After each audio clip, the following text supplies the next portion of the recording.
Hi guys, Sajjad Hussain again with a new video. In this video I am going to design a low-rise reinforced concrete building. I took this example from the book Design of Low-Rise Reinforced Concrete Building. This is based on IBC 2009 and ASC 705 and ACI 31808. This book is written by Dr. David A. Fenella, and I am using its problem. Its problem number is 4.1. This building is a 4-story residential building. Figure is shown below. It says that for the 4-story residential building depicted in figure number 4.26, determine the required reinforcement. Number 1, in the slab along column line 4, that means along this column line 4. Number 2, in the beams along column line number 1 on the first floor. Number 3, in column B1 supporting the first floor level 1. And fourth is in footing B1. So here is the footing B1.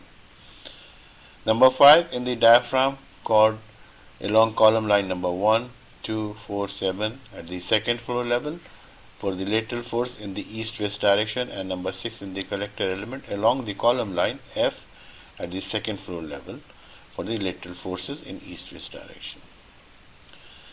Now, this building is something like this.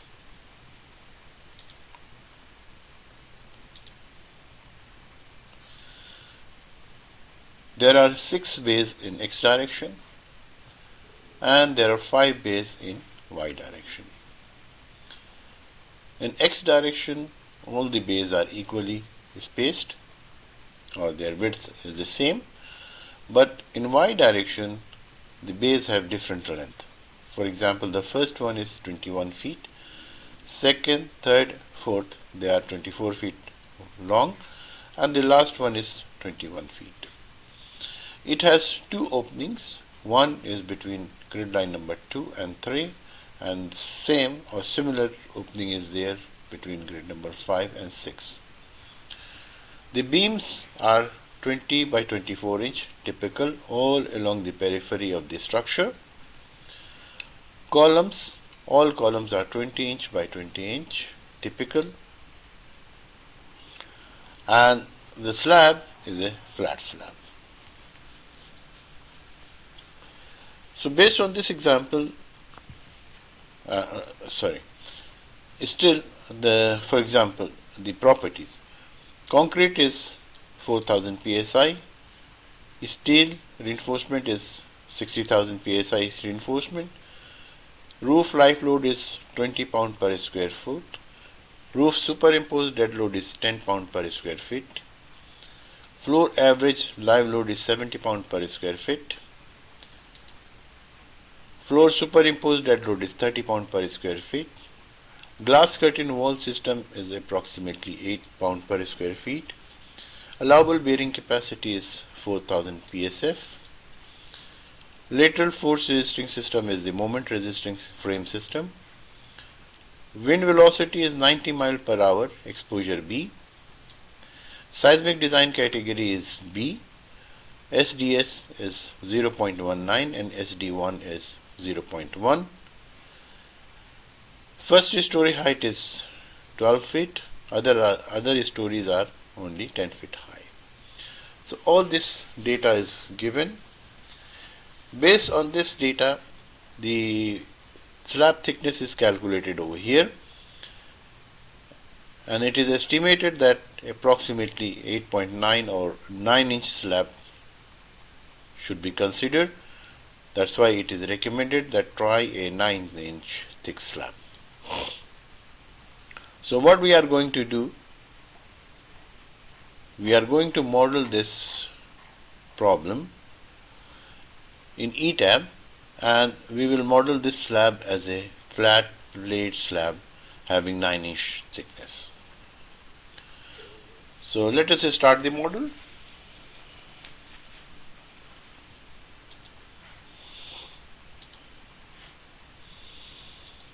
We will go to File, New Model. Our built-in settings are Units, US Customary, that's correct, and concrete design code is ACI 31808.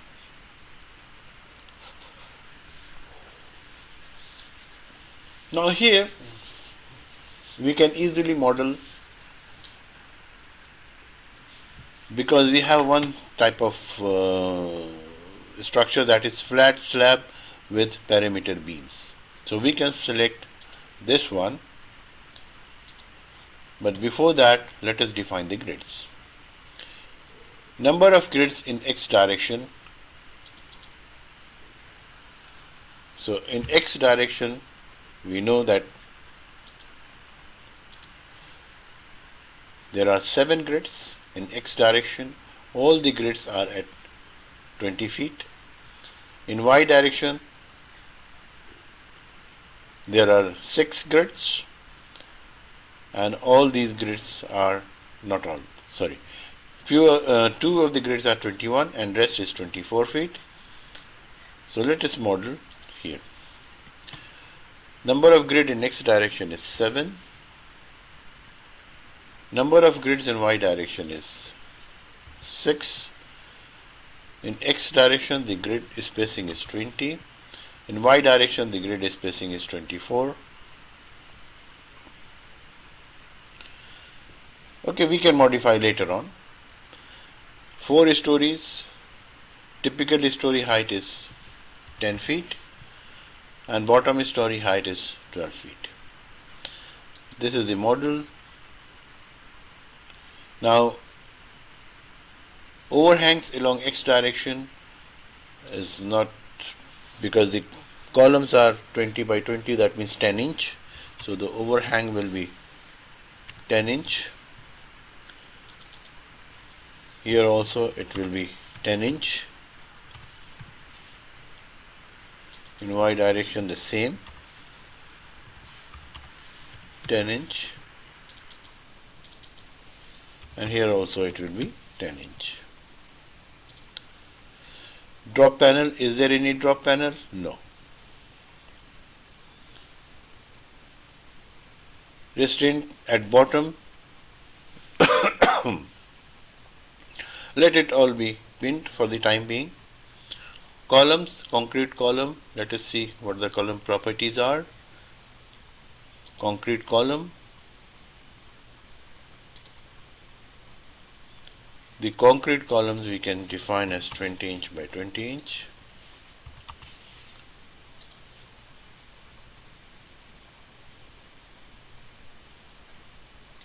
Okay. Concrete beam, let's see the properties. Depth is 24 and width is 20.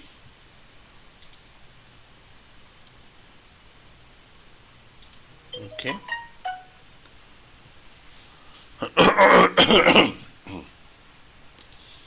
The slab, 9-inch slab. Okay. Dead load, superimposed dead load. Typically we know that superimposed dead load is defined here. Superimposed dead load is 30 pound per square feet. Superimposed dead load for roof is 10. We can modify, we can select for the time being 30 pound per square feet. And then we have to add the glass curtain wall system load also, that is 8 plus 30 is 38. So we can say the superimposed dead load is 38. and live load is on the average set 70 pound per square feet. Floor diaphragm is rigid, that's okay.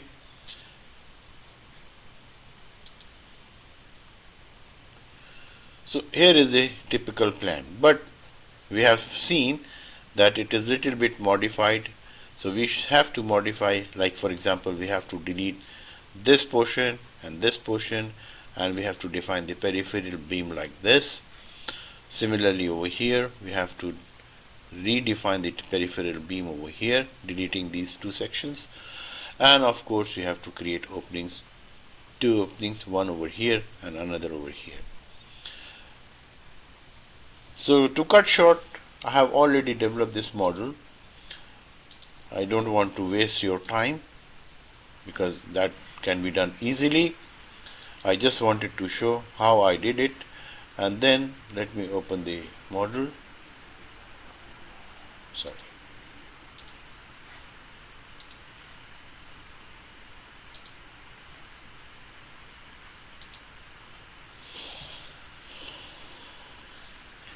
So this is the model I have already prepared based on the information given in this problem.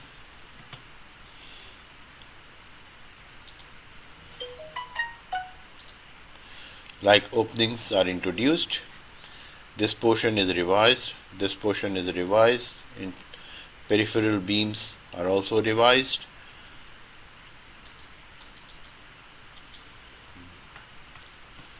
So all these beams are modified accordingly. And then the important thing is, when I define the section properties, for example, the beam section properties,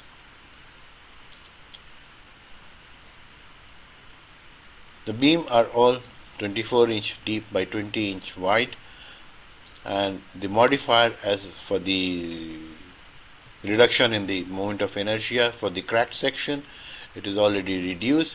This is because of the ACI requirement.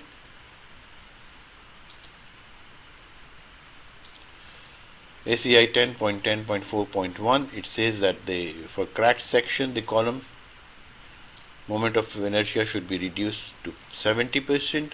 For beams it should be reduced to 35%. This is ACI 31808. So based on that, I have already modified the column properties also. Like here, I can show you the moment of inertia is reduced by 30%. So now 0.7 is the multiplying factor. Similarly, I have defined the load patterns. Dead load is there, live load is there, wind load as per ASC 705. I have defined all the 12 load cases over here. The wind speed is 90 miles per hour, exposure is B, and rest is all I left for the default. So the wind load is also defined. Similarly, the earthquake load is also defined in both X and Y direction. The values for SA and S1 is calculated and it is supplied over here.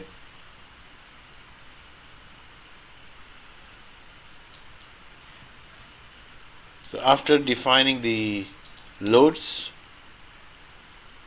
load cases are defined, all the load cases are defined, and then the load combination, all the load combinations are generated by the default load combination generator. So having defined all the loads etc., the model was complete. So let us run the model, analyze.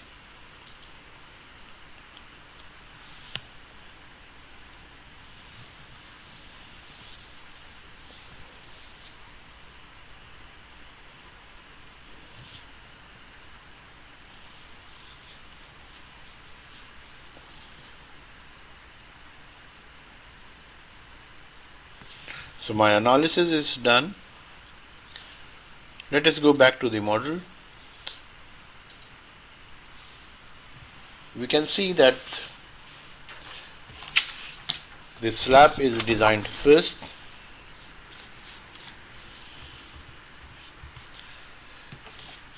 Here is the table for the slab design. That is the required slab reinforcement in design strip along column line 4. So let us select this plan.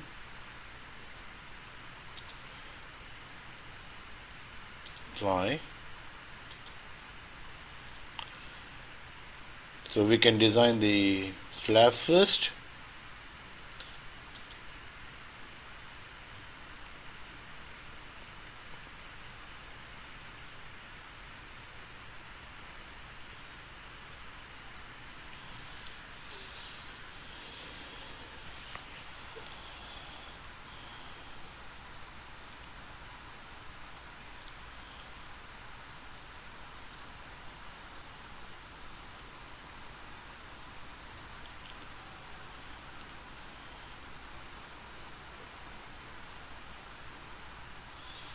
This is the design of the slab result.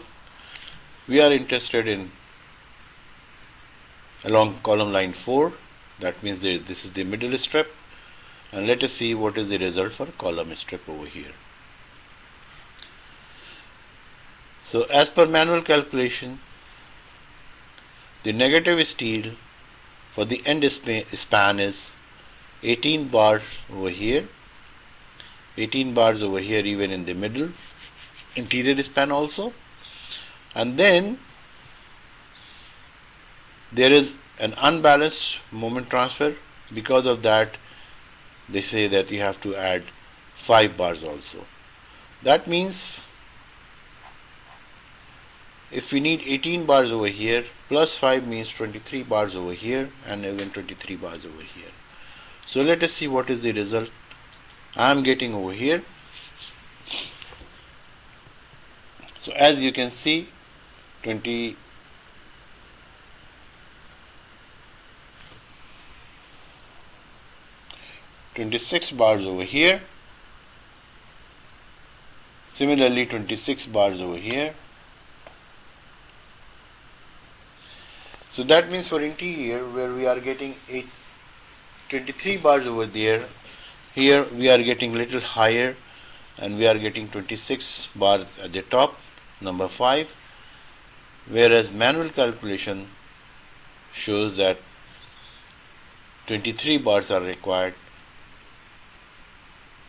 at the support.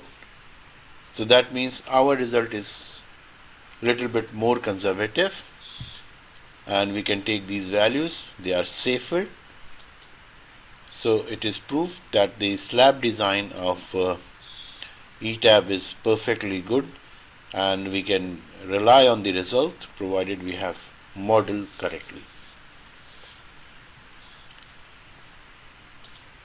Now after slab, let us see the design of the beam and we will compare the result of the beam with the calculated result. So let us design concrete frame.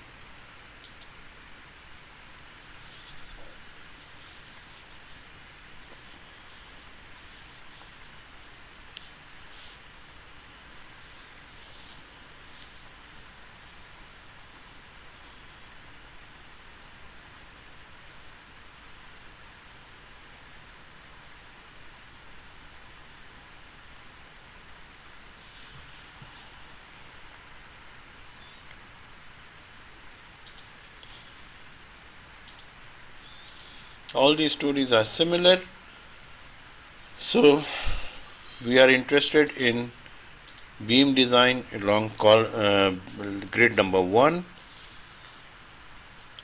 and the beam design is given at page number 145 over here. Yeah, this one. Table 4.29, it shows that the required flexural reinforcement for beam at first floor level along column line 1. So here I am showing you the first floor, and this is the column line 1, In column line 1, the negative steel is 1.43 maximum over here, and positive is 0.92 or maximum 0.93, and the mid span it is 1.07.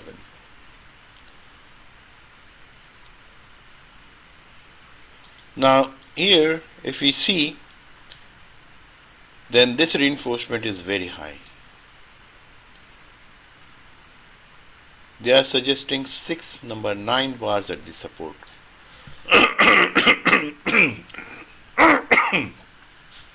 Sorry. And the required area of steel is 5.33. Whereas what we are getting over here is 1.43 maximum. Yeah, 1.43 is the area of steel maximum. You can see 1.43 is the maximum area of steel. So this is one difference. Another difference is the load combination. Here, as per ACI equation 9.5, the load combination is defined as 1.2D plus 0.5L plus 1E, where E is defined, as you know, as per chapter 12 ASC 7, and this is as per E is calculated like this. I did the same thing, but if you check ACI equation 9.5, so this is ACI 318, equation 9.5. Let's go to chapter 9.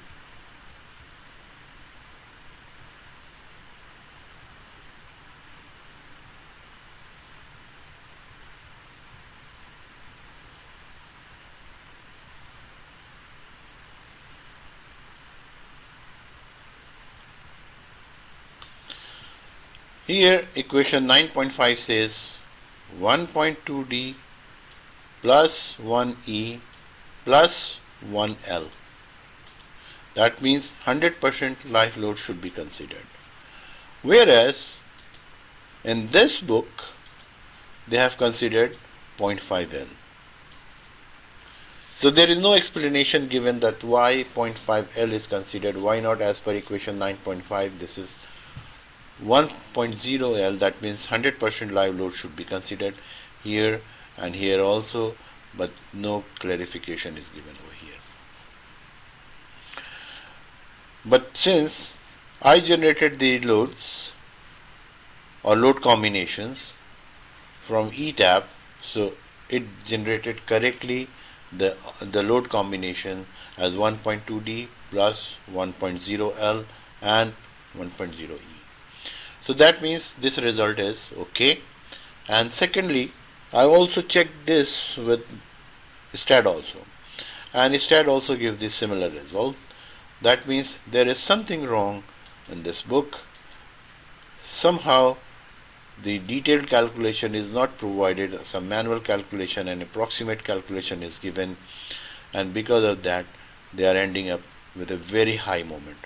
Although the load combination is lesser, but they are ending up with a very high moment, a negative moment, and because of that a very high percentage of steel is there.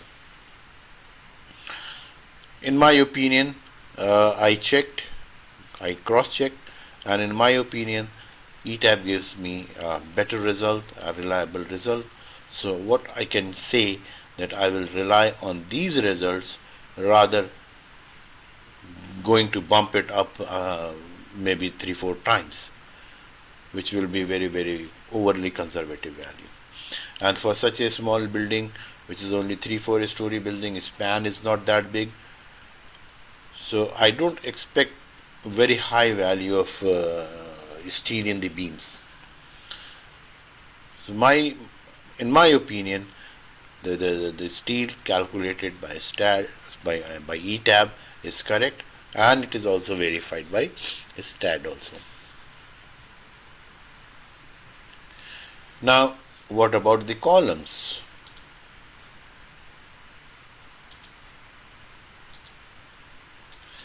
Here the column design shows only minimum reinforcement, only 1%. Area of rebar is only 1%, that is minimum reinforcement, and that is very correct because this is in seismic zone B, that means not very high seismic forces, so lateral forces are within the limits, and it's only for a story building, not an excessively loaded building. So 1% steel should be good enough. But here, when it is calculated,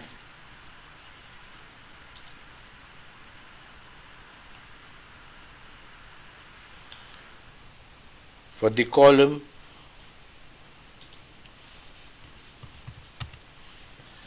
the bars shown are 12 number 9 bars. That means 12 square inch, which is 3 times higher than the calculated value. So this is again a very high value.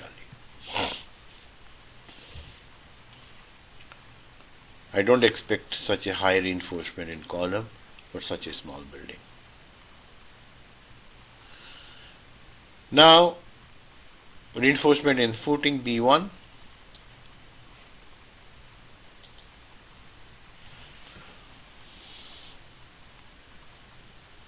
What I did, I transformed this result to safe. Let me export the result for safe. Yes, I can select all load cases. Okay, I don't need the load combinations over here, so that is correct. I've already exported these values over here, and I'll show you that if I design the footing at B1, what will be the result. So let me close ETABS now. Yes, I want to save the result, and let us open safe.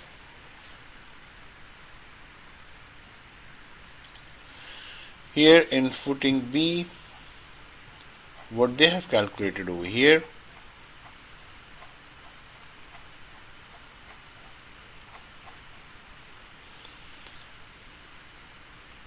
the footing dimension is 7.6 square 7.6 feet square footing. The footing slab thickness is 1 feet 6 inch, and approximately it is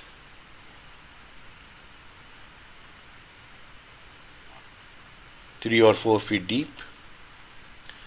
The rebar shown here are 10 number 5 bars. 10 number 5 bars both way. So let us see what is the result we are getting over here.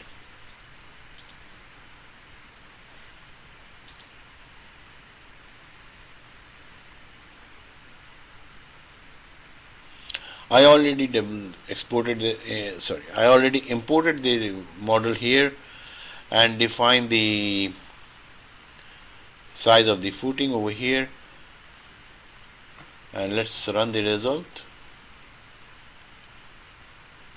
I'm not going to explain the definition of or the procedures to explain how to do this, because a lot of videos are available which are very good. I can say that how to do that. So I have already done with the assumption that the reader or my subscriber or viewer, they will see the result, and the basic intention is we want to check the result with the calculated value, and we want to have a confidence in our work. That is more important, because if you are using a software without verification, that means you do not have confidence. That is called garbage in, garbage out. But being a structural engineer, it is our responsibility that whenever we are producing our result, whenever we are giving our calculation, or we are producing our drawing, the Drawing should reflect the true picture, the actual calculation, and we should be confident enough, and we should be able to say confidently that yes, my structure is safe and sound. I can prove by any mean, by manual calculation or whatever you want. So here is the result for B1, and that foundation is of course 7.6, and here it shows that the displacement is safe. The displacement is only 0.3 inch, whereas the allowable deflection is up to 1 inch, and it is safe against the bearing pressure also. So this shows that the slab is okay.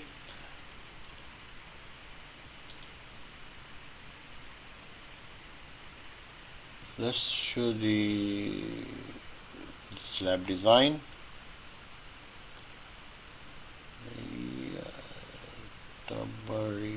Okay. Since we are interested here,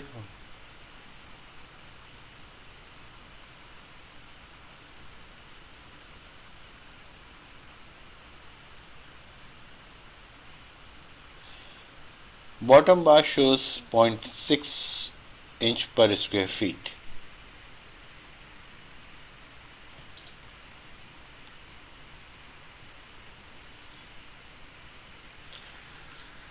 That is, its width is 7.6.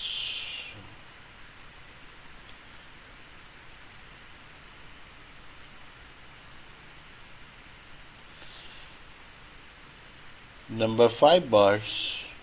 Okay.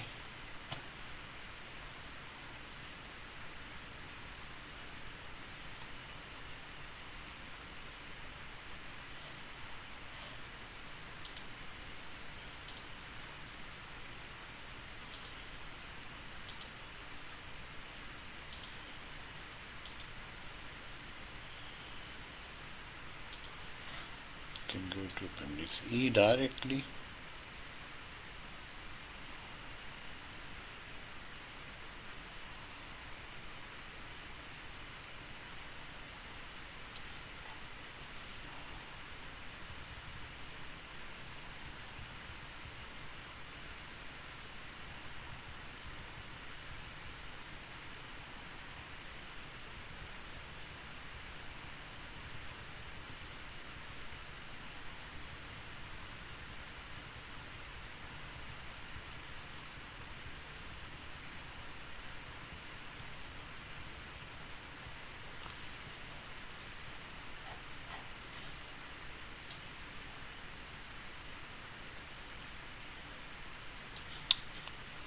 Sorry.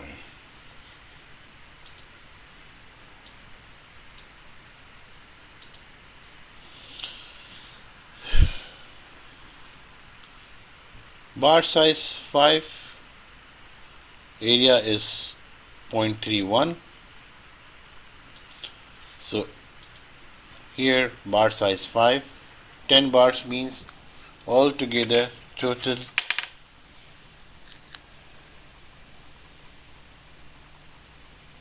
0.31 multiplied by 10 is 3.1 square inch.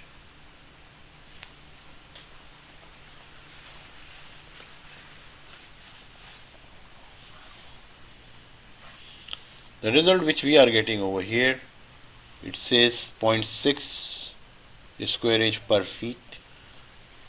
So 0.6 multiplied by 7.5 is 4.5. That means we are getting a little bit conservative value. That's fine. So what we can show over here, or what we can say over here, that if we are going to design a building by ETABS and we are designing the foundation by safe, so we are safe. We are getting results which are a little bit conservative, and we can rely on our results. So hopefully this is going to help you in using the software. I'm not going to explain you how to use the software. Rather, my intention is to develop a confidence in my reader, so that whenever they are using the software, they should use with a confidence. So hopefully it will help you to develop your confidence. If you have any question, please do not forget to send me your questions. It is always welcome. And please do not forget to subscribe my channel. I shall be thankful to you. So for the time being, bye.